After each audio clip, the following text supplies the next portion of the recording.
અમદાવાદના નરેન્દ્ર મોદી સ્ટેડિયમને ઉડાવવાની ધમકી મળી. અમદાવાદના નરેન્દ્ર મોદી સ્ટેડિયમને ઉડાવવાની ઈમેલથી ધમકી મળતા હડકંપ મચી ગયો. તાત્કાલિક સુરક્ષા એજન્સીઓ હરકતમાં આવી ગઈ છે. ધમકી મળતા પોલીસ તંત્ર અને એટીએસ તાત્કાલિક સ્થળ પર પહોંચ્યા. સ્ટેડિયમ અને આસપાસની સુરક્ષા ચુસ્ત બનાવી દેવામાં આવી છે. ઈમેલ મારફતે આવેલી ધમકી અંગે તાત્કાલિક તપાસ શરૂ થઈ. સાયબર ક્રાઇમ શાખા ઈમેલ ટ્રેસ કરવાની કામગીરીમાં લાગી છે. બોમ્બ સ્ક્વોડ દ્વારા સ્ટેડિયમમાં તલાશી કામગીરી હાથ ધરાઈ છે. કોઈ શંકાસ્પદ વસ્તુ મળ્યું નથી, તેમ છતાં પ્રાથમિક માહિતીમાં જાણવા મળ્યું છે સ્ટેડિયમ તરફ જતા તમામ માર્ગો પર સુરક્ષા વધારવામાં આવી છે.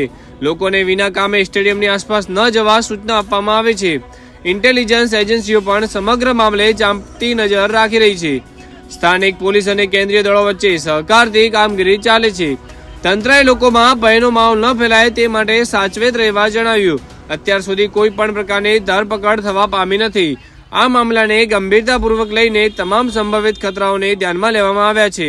તંત્ર દરેક દિશામાં તપાસ ચલાવી રહ્યું છે. જોતા રહો સમાચાર bureau report, central Bharat news, Ahmedabad.